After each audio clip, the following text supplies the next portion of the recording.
विद्यार्थी मित्रांनो, आजच्या चालू घडामोडीच्या भागामध्ये आपण घेतलेले जे काही प्रश्न आहेत हे परीक्षेच्या दृष्टीने अतिशय महत्त्वाचे असणार आहेत. त्यासाठी तुम्ही आवर्जून बघा, शेवटपर्यंत व्यवस्थित या प्रश्नांचं ॲनालिसिस तुम्हाला समजून घ्यायचं आहे. पण विद्यार्थी मित्रांनो, हे जे प्रश्न आहेत ते सर्वात जास्त आपल्याला कशा स्वरूपाचे विचारले जातात परीक्षेमध्ये, तर महाराष्ट्राच्या चालू घडामोडीवरती अवलंबून असणारे प्रश्न आणि त्याचबरोबर राष्ट्रीय पातळीवरील प्रश्न आणि जागतिक पातळीवरचे जे काही प्रश्न असतात ते फार कमी असतात. परंतु एखाद्या जागतिक लेवलमध्ये किंवा जागतिक घडामोडीमध्ये भारताचा काय सहभाग आहे ती बाब विचारात घेऊन आपण नेहमी प्रश्न तयार करत असतो. आणि त्यासाठी आजचा आपल्याला प्रश्न पहिला बघायचा आहे. विद्यार्थी मित्रांनो, मी रमेश प्रभाकर घोरपडे आणि आजच्या या सेशनमध्ये आपण पहिल्या प्रश्नाचं विश्लेषण बघूयात. बघा काय म्हटलं आहे, तर भीम ॲप आहे आणि हा जो ॲप आहे या ॲपचा ब्रँड ॲम्बॅसेडर जो आहे तो खालीलपैकी कोण आहे, तर या इमेजवरून तुमच्या लगेच लक्षात आलं असेल की महेंद्रसिंग धोनी. तर 100% तुम्हाला जे उत्तर अपेक्षित आहे किंवा या ठिकाणी या प्रश्नाचं जे काय उत्तर आहे ते निश्चितच तुम्ही ओळखलं आहे. परंतु प्रश्नाचं उत्तर सांगून या ठिकाणी भागणार नाही, तर त्याचं स्पष्टीकरण थोडंसं जाणून घ्या. हे जे भीम ॲप आहे मित्रांनो, याचा फुल फॉर्म थोडासा समजून घ्या. या ठिकाणी काय म्हटलंय, भीम म्हणजे काय, तर Bharat. Okay, Bharat interface for money. तुम्हाला परीक्षेला फुल फॉर्म देखील विचारला जाऊ शकतो, म्हणून तेही लक्षात राहू द्या. आणि याचं उत्तर तर तुमच्या लक्षात आलेलं आहेच, बरोबर आहे की नाही.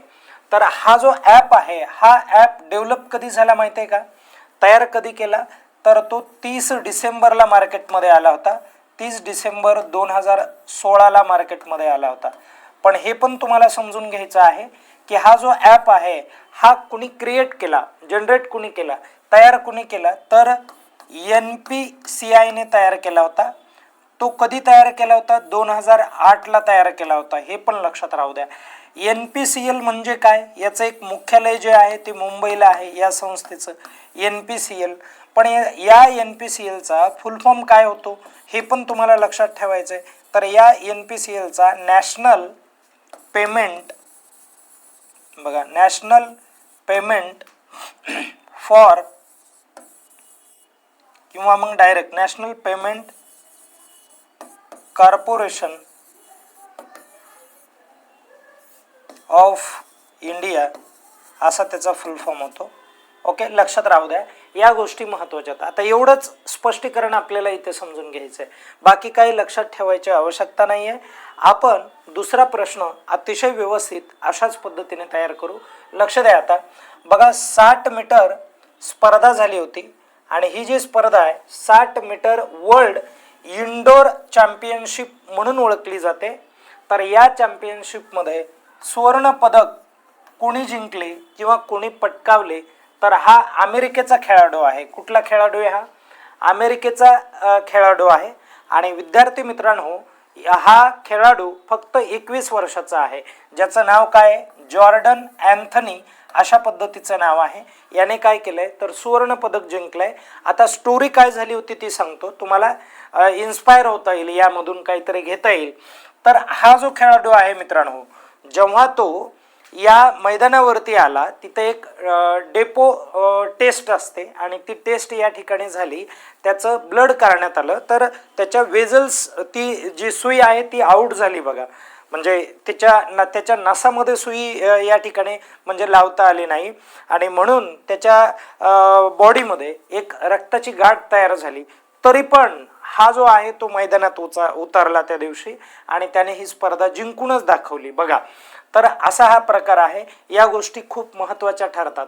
आणि या ठिकाणी हे पण तुम्हाला समजून घ्यायचं आहे की या ठिकाणी रौप्य पदक कुणाला मिळालं माहिती आहे का, रौप्य पदक, हे समजून घ्या व्यवस्थित. रौप्य पदक पटकावणारा या ठिकाणी बघा, किशाने थॉम्सन हा जॉर्डनचा खेळाडू आहे. आणि त्यानंतर अमेरिकेचाच एक खेळाडू ज्याचं नाव तर ट्रॅव्हन ब्रोमेल अशा पद्धतीने, आणि याने कांस्य पदक पटकावलं होतं. बघा, कोणतं पदक, कांस्य पदक. कळालं. सुवर्ण, रौप्य आणि कांस्य हे तिन्ही पदक तुम्ही लक्षात ठेवा. परीक्षेला आपल्याला विचारलं जाईल काय पण, म्हणून परीक्षाच्या दृष्टीने आपल्याला तयारी करायची आहे. आता बघा, राष्ट्रपिता महात्मा गांधी राज्यस्तरीय व्यसन मुक्ती सेवा पुरस्कार हा जो आहे हा पुरस्कार 2024-25चा आहे आणि हा पुरस्कार नुकताच कुणाला जाहीर झाला. हा महाराष्ट्राचा प्रश्न असल्यामुळे 100% हा प्रश्न IMP असणार आहे. ओके, राज्यस्तरीय प्रश्नाचं स्वरूप आहे आणि हा पुरस्कार कुणाला देण्यात आला, तर हा जो पुरस्कार आहे डॉक्टर संदीप डाकवे यांना मिळालेला आहे. यांनी त्या संदर्भामध्ये काम केलेलं आहे, म्हणून या गोष्टी एवढ्या महत्त्वाच्या असतात, चांगल्या पद्धतीने लक्षात ठेवायचं. आणि हा जो पुरस्कार आहे हा पुरस्कार महाराष्ट्राचे मुख्यमंत्री देवेंद्र फडणवीस यांच्या माध्यमातून काय करण्यात आलेला आहे, दिलेला आहे. त्यांच्या हस्ते या पुरस्काराचं वितरण झालं होतं, म्हणून हे देखील तुम्हाला लक्षात ठेवायचं आहे. आता आपण थोडंसं पुढे जाऊयात. नंतरचा प्रश्न बघा, जनगणना जी 2027ला झाली आणि या 2027च्या जनगणनेचे ब्रँड अँबॅसेडर 100% हा प्रश्न तुम्हाला पडेल, म्हणून व्यवस्थित लक्षात राहू द्या. तर ब्रँड अँबॅसेडर म्हणून नुकतीच कुणाची निवड करण्यात आलेली आहे, त्यांचं नाव काय आहे, तर सुदर्शन पटनाईक असं त्यांचं नाव आहे आणि त्यांची इमेज या ठिकाणी तुम्हाला बघायला मिळते. ओके, तर सुदर्शन पटनाईक यांची काय करण्यात आलेली आहे, तर जनगणना 2027ची जी आहे त्याचे ब्रँड अँबॅसेडर ते असतील. आणि त्यानंतर पुढचा प्रश्न आपण बघूयात. बघा, 101व्या नाट्य संमेलनाच्या अध्यक्षपदी खालीलपैकी कुणाची निवड करण्यात आलेली आहे. आणि या इमेजवरून तुमच्या लक्षात येत असेल की हे मोहन जोशी आहेत आणि मोहन जोशीची काय करण्यात आलेली निवड करण्यात आलेली. तसा त्यांचा जन्म हा कर्नाटकमधील बेंगलोर या ठिकाणचा आहे, परंतु ते महाराष्ट्रात राहत होते, महाराष्ट्रामध्ये पुण्यामध्ये, आणि पुण्यातूनच त्यांचं जे काय फिल्मी करिअर आहे त्या करिअरला त्यांनी सुरुवात केली होती. कुर्यात सदा मंगलम अशा प्रकारचं एक नाटक होतं बघा, त्या नाटकापासून यांनी काय केलेली आहे, सुरुवात केलेली. आणि मराठीमध्ये काम केलेलं आहे, त्यानंतर हिंदी फिल्म इंडस्ट्रीमध्ये काम केलेलं आहे म्हणजे बॉलिवूडमध्ये, आणि त्याचबरोबर भोजपुरीचे काही चित्रपट त्यांनी काय केलेले तर म्हणजे साकारलेले आहेत. अशा प्रकारे म्हणजे प्रत्येक म्हणजे बऱ्याच स्वरूपाचे जे काय हे आहेत चित्रपट आहेत त्या चित्रपटामधून वेगवेगळ्या स्वरूपाच्या भूमिका त्यांनी पडद्यावरती साकारलेल्या आहेत आणि त्याच्यामधून स्वतःची जी काही कला आहे ती इतरांपुढे समाजामध्ये नेण्याचा जो काय प्रयत्न आहे तो यांच्या माध्यमातून झालेला आपल्याला बघायला मिळतो. आता आपण पुढे जाऊयात. बघा, ग्लोबल ई स्पोर्ट्स चषकाचे अनावरण कोणाच्या हस्ते झालं तर ते देवेंद्र फडणवीस यांच्या हस्ते झालेलं आपल्याला बघायला मिळेल. ओके, या ठिकाणी आहे आणि इथे ग्लोबल ई स्पोर्ट्स. ओके, चला त्यानंतर पुढे जाऊयात. नाईटहूड नावाची ही एक पदवी असते मित्रांनो, आणि ही जी नाईटहूड पदवी आहे किंवा हा जो सन्मान आहे हा सन्मान कोणाला नुकताच प्रदान करण्यात आला, तर हा जो सन्मान आहे मित्रांनो हा टाटा इंडस्ट्रीचे जे काय अध्यक्ष आहेत ज्यांचं नाव नटराजन चंद्रशेखर अशा पद्धतीचं आहे आणि यांना हा जो पुरस्कार आहे हा पुरस्कार नुकताच देण्यात आला. आणि विद्यार्थी मित्रांनो हे समजून घ्या की यांनी काय केलेलं आहे की ब्रिटनसोबत जे काय व्यापारी संबंध आहेत आपले, मग ते वेगवेगळ्या क्षेत्रातील वाहनाच्या म्हणजे उद्योगामध्ये असेल, म्हणजे वाहनाच्या उद्योगामध्ये मोठ्या प्रमाणात जे काही काम आहे ते आपल्याला या ठिकाणी बघायला मिळतं. आणि दोन्ही राष्ट्राचे व्यापारी संबंध कसे चांगल्या पद्धतीने टिकतील किंवा नावारूपाला येतील, विकास होईल दोन्ही देशाचा, या उद्देशाने उचललेलं हे एक महत्त्वाचं पाऊल आहे आणि त्या यांच्या कार्याचा गौरव करण्यासाठी त्यांना हा पुरस्कार दिला. पुढे जाऊयात. बघा, 2028च्या जागतिक इंडोर ॲथलेटिक्स स्पर्धा आहे आणि ही जी स्पर्धा आहे ही भुवनेश्वर या ठिकाणी पार पडणार आहे. आणि भुवनेश्वर हे कुठे आहे तर भारतामध्ये आहे. तर यजमान पद यावर्षी कुणाला देण्यात आलेलं आहे तर भारताला देण्यात आलेलं आहे. बघा, कारण पोलंडमध्ये काय झालेली होती, एक परिषद पार पडली होती आणि त्या परिषदेमध्ये म्हणजे जागतिक परिषद होती ती, त्या परिषदेमध्ये असं ठरलं होतं की भारताला काय दिलं पाहिजे, यावेळेस यजमान पद दिलं पाहिजे. पण ते ही स्पर्धा कधी होणार आहे 2028ला होणार आहे आणि 2 वर्ष अगोदरच तिची काय केली जाते, घोषणा केली जाते. Odisha world indoor athletics championship की मेजबानी के लिए तैयार, म्हणजे या ठिकाणी काय माहिती आहे का की ओडिसामध्ये ही जी स्पर्धा आहे ही स्पर्धा आयोजित करण्यात येणार आहे. ओडिसामध्ये मी सांगितले तुम्हाला भुवनेश्वर या ठिकाणी. आणि नंतर बघा उत्तर कोरिया हा जो देश आहे या देशाच्या नुकत्याच काय पार पडल्यात निवडणुका पार पडलेल्या आहेत. जशा नेपाळच्या पार पडल्यात तशाच उत्तर कोरियाच्या पण पार पडल्यात. आणि या उत्तर कोरियाच्या निवडणुकीमध्ये लक्षात ठेवा मधील अलीकडे संसदीय निवडणुकीत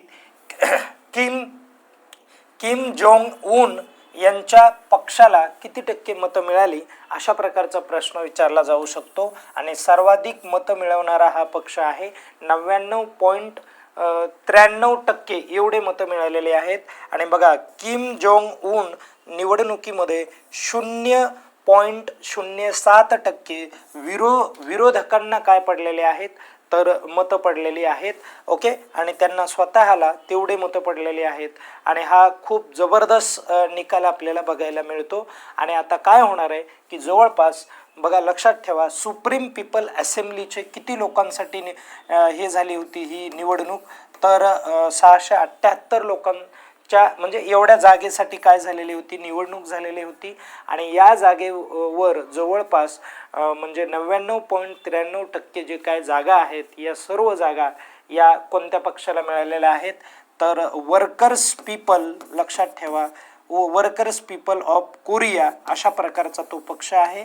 आणि या पक्षाने या जागा काय झालेल्या आहेत मिळवलेल्या आहेत. आणि येणाऱ्या काळामध्ये कसं होणार आहे माहिती आहे का तर त्यांच्या असेंब्लीमध्ये एक निर्णय देखील घेतला जाणार आहे की दक्षिण कोरिया हे जे राष्ट्र आहे हे उत्तर कोरियाचं शत्रू राष्ट्र असणार आहे अशा प्रकारचा पण निर्णय घेतला जाईल. आणि येणाऱ्या काळामध्ये असं म्हटलं जात आहे की किम जोंग उन हेच काय असणार आहेत त्या देशाचे मुख्य सूत्रधार परत एकदा असू शकतात कारण त्यांचं काम हे निश्चितच खूप चांगलं आहे आणि म्हणून तसा प्रकार बघायला मिळतो. आता पुढे चला बघा तीर्थ विठ्ठल आणि क्षत्र विठ्ठल अशा प्रकारचं एक पुस्तकाचं टायटल आहे आणि ज्याला तुम्ही कॉफी टेबल पुस्तक म्हणता.